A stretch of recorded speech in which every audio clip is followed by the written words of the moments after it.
മാതൃഭൂമിയിൽ വലിയ തലക്കെട്ടായി തന്നെ ഇന്നലത്തെ കലോത്സവത്തിൻ്റെ സമാപനത്തിൻ്റെ വാർത്ത നൽകിയിട്ടുണ്ട്.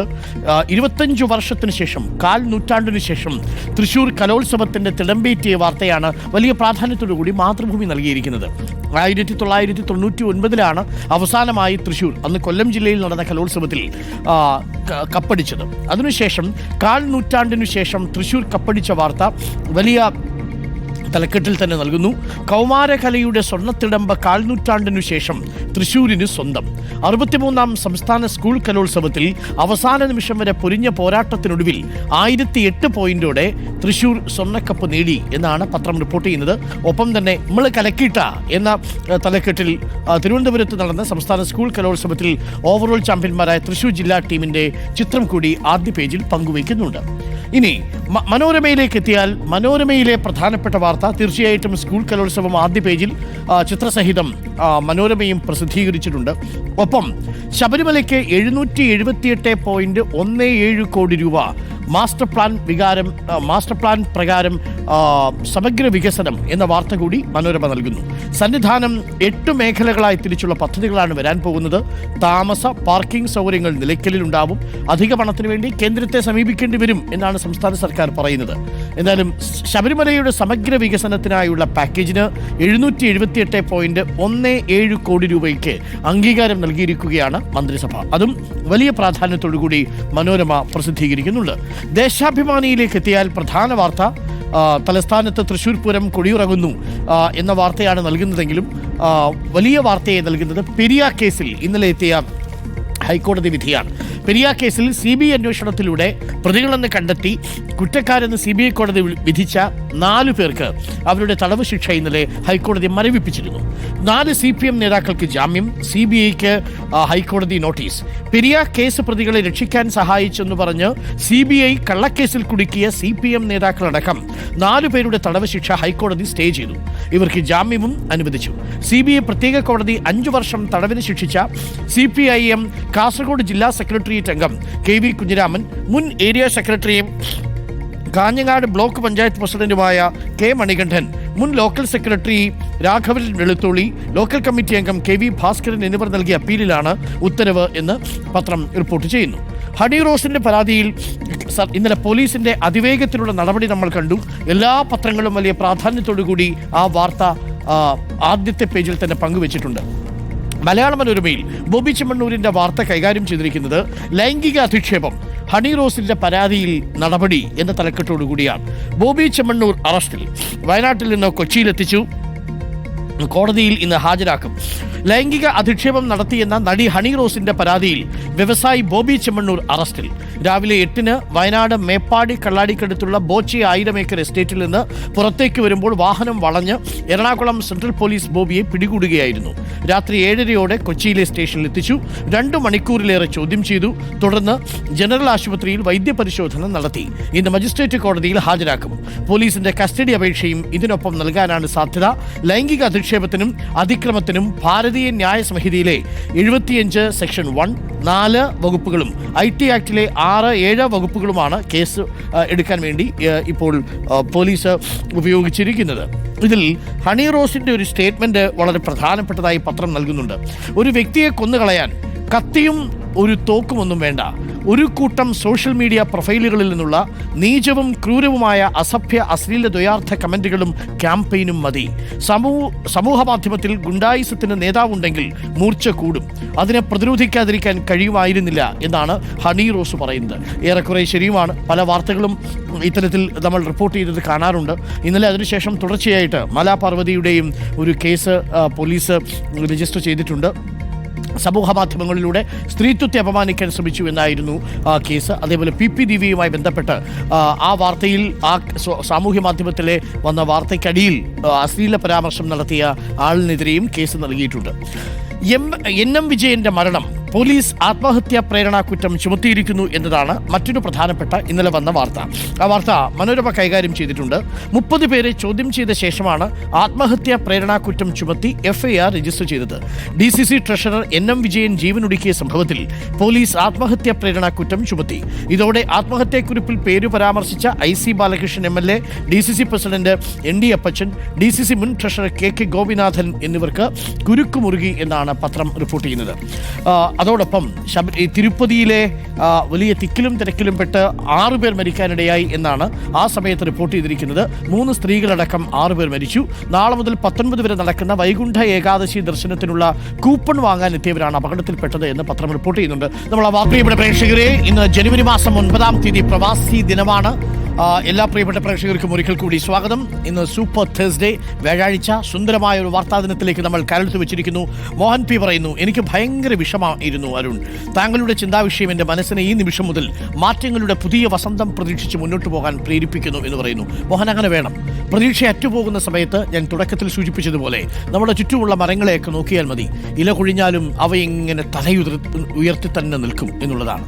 എത്രമാത്രം വഴിയടഞ്ഞാലും പുഴ പുതിയ വഴി കണ്ടെത്തി മുന്നോട്ട് പോകും എന്നുള്ളതാണ്. അത് മനസ്സിനുള്ളിൽ ഉണ്ടാവട്ടെ. ഗുഡ് മോർണിംഗ് അരുൺ സാർ എന്ന് സൂര്യോദയം നിതീഷ് പറയുന്നു. അദ്ദേഹം ഒരു പ്രവാസിയാണ്. എല്ലാ പ്രവാസികൾക്കും ആശംസകൾ എന്ന് പറയുന്നു. പ്രവാസികൾ നാടിൻ്റെ നട്ടെല്ലാണ്. നാടിൻ്റെ നട്ടെല്ലും പ്രതീക്ഷയും ഒക്കെയാണ്. നിങ്ങളാണ് കുടുംബത്തിൻ്റെ മാത്രമല്ല ഒരു നാടിൻ്റെ സാമ്പത്തിക വളർച്ചയുടെ വലിയ കൈയാണ് കേട്ടോ നിങ്ങൾ. മാർട്ടിൻ ഫിലിപ്പ്, തിരുപ്പതി ദുരന്തം പാവം ജനങ്ങളുടെ പേരിൽ എന്താണ് ഭരണാധികാരികളുടെ വോട്ടിന് വേണ്ടിയുള്ള ഭക്തി അഭിനയമാണ് എന്ന് പറയുന്നു. ക്രമീകരണങ്ങളൊക്കെ വേണ്ടത്ര ഒരുക്കണമായിരുന്നു എന്ന കാര്യത്തിൽ ഒരു സംശയവുമില്ല. Abdul Gafoor, very good morning. ഞാൻ കാണുന്നുണ്ട് മെസ്സേജുകൾ. നമുക്ക് പത്രവാർത്തയിലേക്ക് തിരികെ വന്നാൽ, മാതൃഭൂമിയിൽ UGC മാർഗരേഖയിൽ കേരളം കോടതിയിലേക്ക് എന്ന വലിയ പ്രാധാന്യമുള്ള വാർത്ത വലിയ തലക്കെട്ടോടുകൂടി തന്നെ നൽകുന്നു. പുതിയ പോർമുഖം എന്നാണ് തലക്കെട്ട്. UGCയുമായിട്ട് ഇനി ഒരു നിയമ പോരാട്ടത്തിലേക്കാണ് പോകാൻ പോകുന്നത്. ഈ പ്രൊഫസറായി 10 വർഷം അക്കാദമിക് യോഗ്യതയുള്ള ആളുകൾക്ക് മാത്രമേ സർവകലാശാലകളിൽ വൈസ് ചാൻസലറായി വരാൻ കഴിയുമായിരുന്നുള്ളൂ. ഇന്നിപ്പോൾ പ്രൊഫസറായ യോഗ്യത വേണ്ടതില്ല എന്നതാണ് UGCയുടെ തീരുമാനം. എന്താണ് അതിന് പിന്നിലുണ്ടാവുക? വൈസ് ചാൻസലർമാരായിട്ട് തീർച്ചയായിട്ടും ഭരണത്തിലിരിക്കുന്നവരുടെ പ്രതിനിധികളെ ഉൾപ്പെടുത്താൻ വേണ്ടിയിട്ടുള്ള നീക്കമാണ്. അക്കാര്യത്തിൽ ഒരു സംശയവുമില്ല. അതുകൊണ്ട് ഏതെങ്കിലും ഗുണം അക്കാദമിക് മേഖലയ്ക്ക് ഉണ്ടാവില്ല. എന്തുകൊണ്ടാണ് എതിർപ്പ്? സംസ്ഥാന സർക്കാർ പറയുന്നു അധികാര കേന്ദ്രീകരണത്തിന് വഴിയൊരുക്കും. കേന്ദ്ര സംസ്ഥാന പൊതുപട്ടികയിലുള്ള വിഷയമാണ് വിദ്യാഭ്യാസം എന്നിരിക്കെ ഉന്നത വിദ്യാഭ്യാസത്തിൽ അധികാര കേന്ദ്രീകരണത്തിന് വഴിയൊരുക്കുമെന്നതാണ് വിമർശനം, സംസ്ഥാന സർക്കാരിൻ്റെ വിമർശനം.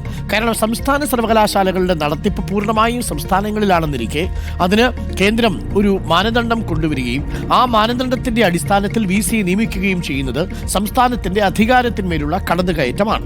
സംസ്ഥാനങ്ങളുടെ അധികാരം കവരുമെന്ന് തന്നെയാണ് CPM പറയുന്നത്. സംസ്ഥാന സർക്കാർ പണം മുടക്കുന്ന സർവകലാശാലകളിൽ കേന്ദ്രം പിടിമുറുക്കുന്നുവെന്ന വാദമുയർത്തി പുതിയ UGC മാർഗരേഖ കേരളം കോടതിയിൽ ചോദ്യം ചെയ്യും. നിയമോപദേശം തേടിയിട്ടുണ്ടെന്ന് സർക്കാർ വൃത്തങ്ങൾ പറഞ്ഞു. വൈസ് ചാൻസലറെ നിയമിക്കുന്നതടക്കമുള്ള അധികാരങ്ങൾ ചാൻസലർ കേന്ദ്രീകരിച്ചതോടെയാണ് നിയമയുദ്ധത്തിനുള്ള നീക്കം. മാർഗരേഖ ചോദ്യം ചെയ്യാൻ തമിഴ്നാട് സർക്കാരും തീരുമാനിച്ചിട്ടുണ്ട്. നിയമസഭ പാസാക്കിയ നിയമത്തെ കേന്ദ്രചട്ടം മറികടക്കുന്നുവെന്ന ഭരണഘടനാ പ്രശ്നവും കേരളം ഉന്നയിക്കും. ഗൂഢപദ്ധതിയാണ് പുതിയ മാർഗരേഖയെന്നും ഇത് അംഗീകരിക്കാനാകില്ലെന്നും മുഖ്യമന്ത്രി പിണറായി വിജയൻ പറഞ്ഞു. എന്നാലും UGCയുടെ പുതിയ മാർഗരേഖ കേരളവും തമിഴ്നാടുമൊക്കെ കോടതിയിലേക്ക് പോകാൻ തീരുമാനിച്ചിരിക്കുന്നു. അക്കാദമിക് യോഗ്യതയില്ലാത്തവരെ പോലും വൈസ് ചാൻസലർമാരായിട്ട് നിയമിക്കാൻ കളമൊരുക്കുന്നതാണ് പുതുതായിട്ടുള്ള UGCയുടെ മാർഗരേഖ. എന്തായാലും അധ്യാപക സംഘടനകളടക്കം വ്യാപകമായ പ്രതിഷേധമാണ് ഈ വിഷയത്തിൽ അറിയിച്ചിരിക്കുന്നത്. പല രീതിയിലാണ് സർക്കാർ അധികാരത്തിലേക്ക് വരുമ്പോൾ ഈ ഉന്നത വിദ്യാഭ്യാസ രംഗത്തിന് പിടിമുറുക്കാൻ വേണ്ടിയിട്ട് ശ്രമിക്കുക. ദെൻ UGC ചട്ട ഭേദഗതി സംഘപരിവാർ അജണ്ട എന്ന തലക്കെട്ടിലാണ് ദേശാഭിമാനി ആ വാർത്ത കൈകാര്യം ചെയ്യുന്നത്. സംസ്ഥാനങ്ങളുടെ അവകാശങ്ങളിലുള്ള കടന്നുകയറ്റം അംഗീകരിക്കാനാവില്ല എന്ന് പറയുന്നു. CPMന്റെ സ്റ്റേറ്റ്മെന്റ് ഉണ്ട്. അപകടകരം, പിൻവലിക്കണം എന്നുള്ളതാണ് CPMന്റെ സ്റ്റേറ്റ്മെന്റ്. സംസ്ഥാന സർക്കാരുകളുടെ അധികാരങ്ങൾക്ക് വരുന്ന അപകടകരമായ വ്യവസ്ഥകൾ ഉൾക്കൊള്ളുന്ന UGC ചട്ടങ്ങളുടെ കരട് വിജ്ഞാപനം പിൻവലിക്കണമെന്ന് CPM പോളിറ്റ് ബ്യൂറോ ആവശ്യപ്പെട്ടു എന്നാണ് വാർത്ത. ഇനി നമ്മൾ ബോബി ചെമ്മണ്ണൂർ അറസ്റ്റിലായ വാർത്ത എല്ലാ പത്രങ്ങളും ആദ്യ പേജിൽ നൽകുന്നു എന്ന് ഞാൻ പറഞ്ഞു. ചിത്രസഹിതമാണ് നൽകുന്നത്. ഇന്നലെ മിക്ക മലയാള പത്രങ്ങളും ആദ്യ പേജിൽ നിന്ന് ആ വാർത്ത ഒഴിവാക്കിയിരുന്നു. അപൂർവം ചില പത്രങ്ങൾ മാത്രമാണ് ഇന്നലത്തെ വർത്തമാന പത്രങ്ങളിൽ ബോബി ചെമ്മണ്ണൂരിൻ്റെ വാർത്ത പ്രസിദ്ധീകരിച്ചതെങ്കിൽ ഇന്നലെ എല്ലാ ചാനലുകളും തത്സമയം ബോബി ചെമ്മണ്ണൂരിൻ്റെ അറസ്റ്റും അതുമായി ബന്ധപ്പെട്ട ചർച്ചകളുമൊക്കെ സംഘടിപ്പിക്കുന്ന ഒരു സാഹചര്യമുണ്ടായി. ഇന്ന് എല്ലാ പത്രങ്ങളുടെയും ആദ്യ പേജിലേക്ക് ബോബി ചെമ്മണ്ണൂരിന്റെ വാർത്ത എത്തിയിട്ടുണ്ട്. ബോബി ചെമ്മണ്ണൂർ അറസ്റ്റിൽ. ഹണി റോസിന്റെ പരാതി. നടി രഹസ്യമൊഴി നൽകി. ലൈംഗികാധിക്ഷേപം നടത്തിയെന്ന നടി ഹണി റോസിന്റെ പരാതിയിൽ വ്യവസായി ബോബി ചെമ്മണ്ണൂർ അറസ്റ്റിൽ. വയനാട്ടിലെ എസ്റ്റേറ്റിൽ നിന്ന് എറണാകുളം സെൻട്രൽ പോലീസ് പ്രത്യേക സംഘം 9 മണിയോടെ കസ്റ്റഡിയിലെടുത്ത ബോബിയെ വൈകിട്ട് 7ഓടെ കൊച്ചിയിൽ എത്തിച്ചു. ചോദ്യം ചെയ്യലിന് ശേഷം 7:15ഓടെ അറസ്റ്റ് രേഖപ്പെടുത്തി. ഇന്ന് രാവിലെ ഫസ്റ്റ് ക്ലാസ് ജുഡീഷ്യൽ മജിസ്ട്രേറ്റ് കോടതിയിൽ ഹാജരാക്കും. ഓപ്പൺ കോർട്ടിലേക്കായിരിക്കും ബോബി ചെമ്മണ്ണൂരിനെ കൊടുക്കുക. ബോബിയുടെ ഫോൺ കസ്റ്റഡിയിലെടുത്തു. വയനാട്ടിലെ റിസോർട്ടിൽ നിന്ന് കോയമ്പത്തൂരിലേക്ക് യാത്ര തുടങ്ങിയ ബോബിയെ കാർ തടഞ്ഞാണ് കസ്റ്റഡിയിലെടുത്തത്. പോലീസിന്റെ ജീപ്പ് എത്തിച്ച് കൊച്ചിയിലേക്ക് കൊണ്ടുവരികയായിരുന്നു. സ്വന്തം വാഹനത്തിൽ എത്താമെന്ന് പറഞ്ഞെങ്കിലും പോലീസ് സമ്മതിച്ചില്ല. അർദ്ധരാത്രിയോടെ ബോബിയെ എറണാകുളം ജനറൽ ആശുപത്രിയിൽ വൈദ്യപരിശോധനയ്ക്ക് വിധേയമാക്കി. ഒരു കാര്യം ഉറപ്പാണ്, ഇത്തരത്തിൽ അശ്ലീല ഭാഷാ പണ്ഡിതന്മാരായി സമൂഹ മാധ്യമങ്ങളിൽ അഴിഞ്ഞാടുന്ന വഷളന്മാർക്ക് ഇതൊരു താക്കീതാണ്. ഈ അറസ്റ്റ് കൊണ്ട് അങ്ങനെ ഒരു നേട്ടമുണ്ടായിട്ടുണ്ട്. ഇനി സ്ത്രീകൾക്കെതിരെ കമന്റ് ഇടാൻ വേണ്ടി വിരലൊന്ന് നനക്കുമ്പോൾ തീർച്ചയായിട്ടും ബോബി ചെമ്മണ്ണൂരിന്റെ അറസ്റ്റ് മുന്നിലൊരു വലിയ ഭീതിയായിട്ട് നിൽക്കും. അപ്പോൾ അന്ത ഭയം ഇരിക്കട്ടും. മാതൃഭൂമി തിരുപ്പതി ക്ഷേത്രത്തിലെ വാർത്തയിൽ വലിയ പ്രാധാന്യത്തോടു കൂടി അത് ചിത്രസഹിതം ആദ്യ പേജിൽ തന്നെ പങ്കുവച്ചിട്ടുണ്ട്. തിരുപ്പതി തിരുമല വെങ്കടേശ്വര ക്ഷേത്രത്തിലെ വൈകുണ്ഠ ഏകാദശി കൂപ്പൺ വിതരണത്തിലുണ്ടായ തിക്കിലും തിരക്കിലും പെട്ട് 6 പേർ മരിച്ചു. മരണസംഖ്യ ഉയർന്നേക്കും. മരിച്ചവരിൽ ഒരാൾ തമിഴ്നാട് ഏലം സ്വദേശിയാണ് എന്ന് തിരിച്ചറിഞ്ഞിട്ടുണ്ട് എന്ന് വിശദമായിട്ട് ആ വാർത്ത മാതൃഭൂമിയും കൊടുക്കുന്നുണ്ട്. മറ്റൊരു പ്രധാനപ്പെട്ട വാർത്ത DCC ട്രഷററുടെ മരണമാണ്. DCC ട്രഷറുടെ മരണവാർത്ത മിക്കവാറും എല്ലാ പത്രങ്ങളും ആദ്യ പേജിൽ നൽകുന്നു. അതിൽ മാധ്യമത്തിലേക്ക് എത്തിയാൽ പെരിയ ഇരട്ടക്കൊല മുൻ MLA അടക്കം 4 പേരുടെ ശിക്ഷ ഹൈക്കോടതി മരവിപ്പിച്ചു. ജാമ്യം. പ്രതികളുടെ അപ്പീലിൽ വിശദവാദം പിന്നീട്.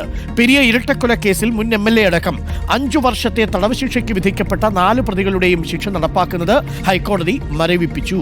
CPM നേതാവും ഉദുമ മുൻ MLAയുമായ 20-ാം പ്രതി KV കുഞ്ഞിരാമൻ, 14-ാം പ്രതി K മണികണ്ഠൻ, 21-ാം പ്രതി രാഘവൻ വെളുത്തുള്ളി, 22-ാം പ്രതി KV ഭാസ്കരൻ എന്നിവരുടെ ശിക്ഷയാണ് justice PB Suresh Kumar, justice Jobin Sebastian എന്നിവരടങ്ങുന്ന ഡിവിഷൻ ബെഞ്ച് മരവിപ്പിച്ചത്. ഇത് CPM വലിയ രീതിയിൽ ഇന്നലെ പ്രതിരോധത്തിൽ കൊണ്ടുവരികയും ചെയ്തു. കാരണം CPI തുടക്കത്തിൽ തന്നെ പറഞ്ഞിരുന്നത് ഈ കേസൊന്നും നിലനിൽക്കാൻ പോകുന്നില്ല, അപ്പീൽ പോകും എന്നുള്ളതാണ്. എന്തായാലും ഇനി അങ്ങോട്ട് ഒരു നിയമയുദ്ധം പെരിയയിലെ ഈ പുതിയ 4 പ്രതികളെ കേന്ദ്രീകരിച്ചുണ്ടാവും. ബാക്കിയുള്ള പ്രതികളുടെ കേസിലൊന്നും അക്കാര്യത്തിൽ CBIക്ക് തിരിച്ചടി നേരിട്ടിട്ടില്ല. പക്ഷേ ഈ വിഷയത്തിൽ CBIക്ക് നോട്ടീസ് അയച്ചിട്ടുണ്ട്. ദ ഹിന്ദു പത്രത്തിലേക്ക് എത്തിയാൽ 6 killed, 20 hurt in Tirupati stampede എന്ന വാർത്ത തന്നെയാണ് വലിയ പ്രാധാന്യത്തോടു കൂടി പത്രം പങ്കുവച്ചിരിക്കുന്നത്. ANAയുടെ ചിത്രവും ദ ഹിന്ദു പത്രം പങ്കുവച്ചിട്ടുണ്ട്. Thousands of people gathered to collect tickets for temple festival tomorrow. Naidu directs action against the TTD employees found guilty. ഒരു ക്രമീകരണവും ഇല്ലാതെ കൂപ്പൺ വിതരണം നടത്തിയ TTDയിലെ തിരുപ്പതി ദേവസ്ഥാനത്തെ ഈ ദേവസ്വം ബോർഡിലെ ഉദ്യോഗസ്ഥർക്കെതിരെ അന്വേഷണം പ്രഖ്യാപിച്ചിട്ടുണ്ട് Chandrababu Naidu. Data rules to be rolled out by mid-2025 says Vaishnav. Union Minister of Electronics and Information Technology Minister പറയുന്നത് ഡാറ്റ റൂളിൽ വരാൻ പോകുന്നു. 2025 ഡാറ്റയെ സംബന്ധിച്ചുള്ള റൂളുകൾ വരും. The law has been drafted in a way to ensure the functioning of autonomy of the board. ഇതുമായി ബന്ധപ്പെട്ടുകൊണ്ട് the consultations so far have been extensive and people are by and large okay with the provisions എന്നാണ് പറയുന്നത്. എന്തായാലും ഈ digital personal data protection rules എന്ന് പറയുന്നത് ഒരു കരടാണ്. അതുമായി ബന്ധപ്പെട്ട് ഈ ഡാറ്റയുടെ വിനിമയം അതിൽ പ്രത്യേക ചട്ടങ്ങൾ വരാൻ പോകുന്നു എന്നാണ് പത്രം റിപ്പോർട്ട് ചെയ്യുന്നത്. ഇനി മനോരമ പത്രത്തിലേക്ക് എത്തിയാൽ മറ്റൊരു പ്രധാനപ്പെട്ട വാർത്ത കൂടിയുണ്ട്. നമുക്ക് ആ വാർത്ത കൂടി ഒന്ന് നോക്കിയതിന് ശേഷം നമുക്ക് ഇന്നത്തെ തത്സമയ വാർത്തകളിലേക്ക് പോകാം. ആരോഗ്യ അഡീഷണൽ സെക്രട്ടറിക്ക് ഹൈക്കോടതിയുടെ വാറണ്ട് എന്ന വാർത്ത ഇന്നലെ റിപ്പോർട്ടർ TVയാണ് പുറത്തുവിട്ടത്. നടപടി കോടതി ഉത്തരവ് നടപ്പാക്കുകയോ ഹാജരാക്കുകയോ ചെയ്യാത്തതിനാൽ ഡോക്ടർ രാജൻ N ഖോബ്രഗഡെക്കാണ് ഇപ്പോൾ അറസ്റ്റ് വാറണ്ട്. എന്താ സംഭവം? കോടതിയലക്ഷ്യ ഹർജിയിൽ ആരോഗ്യവകുപ്പ് additional secretary doctor Rajan N ഖോബ്രഗഡെക്കെതിരെ ഹൈക്കോടതിയുടെ വാറന്റ്. ആരോഗ്യവകുപ്പിലെ നിയമനം സംബന്ധിച്ച ഹൈക്കോടതി ഉത്തരവ് നടപ്പാക്കാതിരുന്നതും നേരിട്ടു ഹാജരാകണമെന്ന നിർദ്ദേശം പാലിക്കാതിരുന്നതും കണക്കിലെടുത്താണ് ഡിവിഷൻ ബെഞ്ച് നടപടി. ജാമ്യം കിട്ടാവുന്ന വാറന്റാണ് പുറപ്പെടുവിച്ചിട്ടുള്ളത്. ഭിന്നശേഷി സംവരണം പാലിച്ച് ആരോഗ്യവകുപ്പ് അസിസ്റ്റന്റ് ഡയറക്ടർ ഡോക്ടർ B ഉണ്ണികൃഷ്ണന് ഡെപ്യൂട്ടി ഡയറക്ടറായി പ്രൊമോഷൻ നൽകാൻ 2023 ഹൈക്കോടതി ഉത്തരവിട്ടിരുന്നു. ഇത് നടപ്പാക്കാത്തതിനെതിരെയാണ് കോടതിയലക്ഷ്യ ഹർജി എന്ന് മനോരമ റിപ്പോർട്ട് ചെയ്യുന്നുണ്ട്. എന്തായാലും രാജൻ ഖോബ്രഗഡെക്ക് ജാമ്യം എടുക്കേണ്ടി വരും. നേരിട്ട് ഡിസംബർ 10 കോടതി നിർദ്ദേശിച്ചു നേരിട്ട് ഹാജരാകണമെന്ന്, അപ്പോഴും എത്തിയില്ല. ഇനി 20-ാം തീയതി ആയിരിക്കും അത് പരിഗണിക്കുക. അപ്പോൾ അത് വളരെ അപൂർവമായ ചില ഒരു കോടതി നടപടിയായിട്ടാണ് നമ്മൾ കണക്കാക്കുന്നത്. അഡീഷണൽ സെക്രട്ടറിയാണ് ആരോഗ്യവകുപ്പിൽ. ദെൻ ലൈംഗിക അധിക്ഷേപം ഹണി റോസിന്റെ പരാതിയിൽ നടപടി, ബോബി ചെമ്മണ്ണൂർ അറസ്റ്റിൽ എന്ന വാർത്തയുണ്ട്. എൻ വിജയന്റെ മരണം പോലീസ് പ്രേരണാക്കുറ്റം ചുമത്തി എന്ന വാർത്തയും മനോരമ ആദ്യ പേജിൽ തന്നെ നൽകുന്നു. മുഖ്യമന്ത്രിയുടെ ബംഗ്ലാവ് ഡൽഹിയിൽ വീണ്ടും പ്രതിഷേധം എന്ന വാർത്തയും മനോരമ ആദ്യ പേജിൽ നൽകുന്നുണ്ട്. മുഖ്യമന്ത്രിയുടെയും പ്രധാനമന്ത്രിയുടെയും വീട് പരിശോധിക്കാൻ ആം ആദ്മി പാർട്ടി സംഘം. അരവിന്ദ് കെജ്രിവാൾ മുഖ്യമന്ത്രിയായിരിക്കെ ഔദ്യോഗിക വസതി കോടികൾ ചെലവഴിച്ച് മോടി പിടിപ്പിച്ചെന്ന BJP ആരോപണത്തിൽ വീണ്ടും തെരുവിൽ പ്രതിഷേധവുമായി ആം ആദ്മി പാർട്ടിയും BJPയും എത്തി. സത്യാവസ്ഥ ജനങ്ങളെ അറിയിക്കാൻ ആം ആദ്മി പാർട്ടി നേതാക്കളായ മന്ത്രി സൗരഭ് ഭരദ്വാജും രാജ്യസഭാംഗം സഞ്ജയ് സിംഗും മാധ്യമപ്രവർത്തകർക്കും പാർട്ടി പ്രവർത്തകർക്കുമൊപ്പം മുഖ്യമന്ത്രിയുടെയും പിന്നീട് പ്രധാനമന്ത്രിയുടെയും ഔദ്യോഗിക വസതികളിൽ പരിശോധനയ്ക്കെത്തി. രണ്ടിടത്തും പോലീസ് ഈ നേതാക്കളെ തടഞ്ഞു എന്നാണ് വാർത്ത. അപ്പോൾ ഇനിയിപ്പോൾ ദില്ലിയിൽ തെരഞ്ഞെടുപ്പിന്റെ കാഹളം മുഴങ്ങിയതോടുകൂടി ഫെബ്രുവരി 5-നാണ് ദില്ലിയിൽ തെരഞ്ഞെടുപ്പ് നടക്കുക. തീർച്ചയായിട്ടും ഈ മോടി പിടിപ്പിക്കൽ വിവാദം ഈ തെരഞ്ഞെടുപ്പിലെ പ്രധാന രാഷ്ട്രീയ വിഷയമാകുമെന്ന് ഉറപ്പായി കഴിഞ്ഞു.